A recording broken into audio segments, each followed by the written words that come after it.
Today we're going to look at histograms. A histogram is a visual representation of a frequency table. The horizontal axis, the x-axis, has continuously increasing numerical values showing the items. So as they go up, they increase continuously. So they don't skip one, they don't skip from 0 straight to 2. There it goes, 0, then 1, then 2, then 3, then 4. They continuously increase. The vertical axis, the y-axis here, shows the frequency of each item. So if we were to look at this example frequency table here, just showing some numbers, we could look at 0 and say, okay, the frequency of 0 is about 55, so it's halfway between 50 and 60. The frequency of 1, 30, same with 2, and 3, the frequency is about 65, 4, the frequency is about 25. The great thing about having a visual representation of a frequency table is we can see trends and see patterns really, really quickly. We can see very quickly that number 3 is the most frequent and that number 4 is the least frequent. We can also see that 1 and 2 have the same frequency. We can see these relationships, these patterns between the different items down the bottom very, very easily, very, very quickly. So the reason that we have a histogram is to show more visually and more easily the different patterns in some data. So the items go along the bottom here, go along the x-axis, the horizontal axis, and the frequency always goes on the vertical axis, the y-axis. Example 1, let's just have a look here. It's a bit unnecessary. Represent the following as a histogram. So we're just looking at the number of siblings, 0, 1, 2 and 3. Maybe we're surveying some people in a couple of classes in a school or something like that, and we see the frequency. So the number of people that have 0 siblings, 15. 15 people said that. 20 people said they had 1 sibling, 13 people said they had 2 siblings, and 2 people said they have 3 siblings. So we can have the number of siblings along the x-axis here. They're our items, so 0, 1, 2, 3. I haven't skipped any. I'm going 0, then 1, then 2, then 3. I haven't skipped any numbers there at all. Then we have the frequency on the y-axis, and I've chosen to go up in 5s because looking at the maximum number 20, I've gone just one bigger than that just to give it a bit more space and a bit more room. So here, all I've done is I've gone, okay, number of siblings 0, the first one here, I need to put a line at 15, okay, 15, and I have it going all the way to where the next category starts. So it's 15, then 1, I need to put a line at 20, there at 20, put a line there and join it down. So I'm making what is essentially a bar graph, okay, but it's slightly different. A bar graph or a column graph will have gaps for each category, and it doesn't necessarily need to have values of increasing order down the bottom. They could be categories, they could be different subjects, and they could be different areas of expertise, different preferences for different chocolate bars or something like that. So here, there is no gap in between each of the different categories. We've got 0 here, then straight next to it is the category for 1. The reason that we have that is because we've got these continuously increasing. They're going 0, then 1, then 2, then 3. There is no gap in between them. There's 0, there's no gap in between 0 and 1, we're straight on to 1. No gap between 1 and 2, straight on to 2. No gap between 2 and 3, straight on there. Okay, so there's no gaps. So we've got our frequency for 1 at 20 and draw lines down for both of those.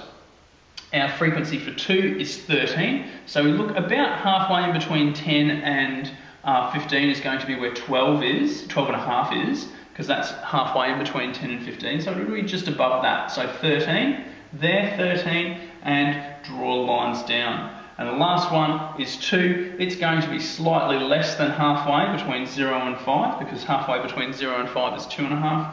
So we put that there at about the 2 mark there and drop lines down. So here we can see very quickly, it's much easier to see instantaneously. The most frequent number of siblings that people have is 1. Okay, the next frequent is 0, next frequent after that is 2, and the least frequent is 3. You can see that it's sort of symmetrical, but maybe a bit skewed to the left there. Very good. Example 2. Represent the following as a histogram. So now we've got the number of words in a story, okay? Now, because the number of words in a story can vary so much, if we put each individual number, if we put zero words for the story, then 1 word for a story, 2 words for the story, 3 words for the story, and we were only surveying this number of people, say about 30 people, then what we'd see is we'd see tiny peaks, and the only frequency that you would get for each of them is 1, because it's very unlikely that 2 people are going to have, in this small sample size, they're going to have exactly the same number of words in their story.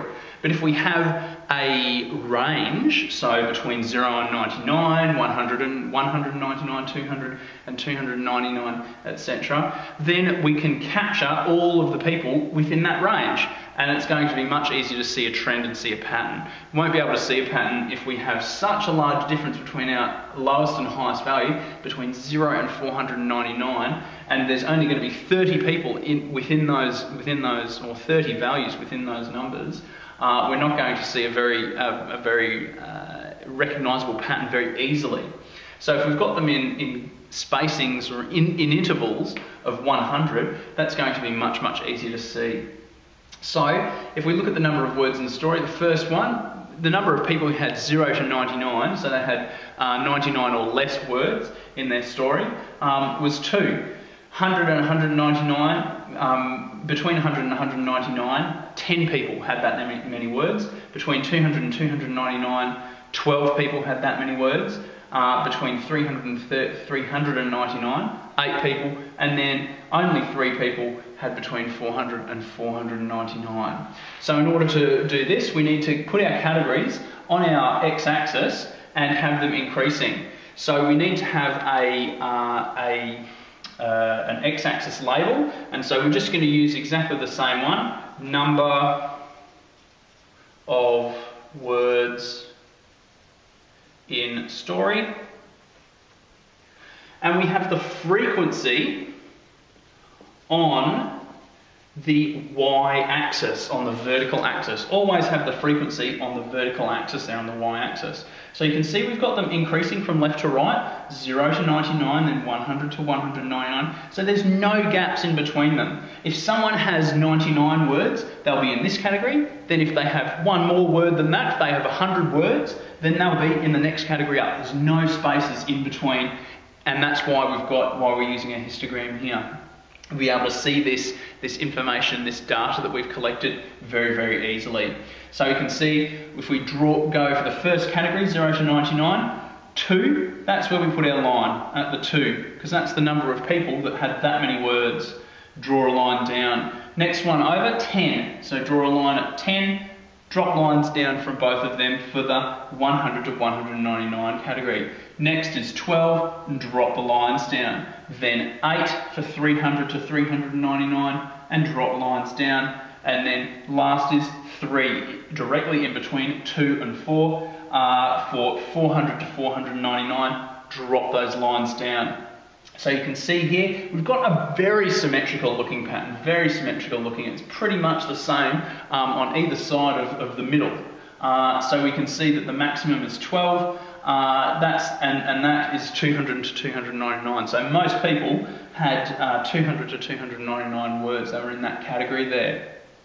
And then the second most was 100 to 199, then 300 to 399, 400 to 499, and 0 to 99.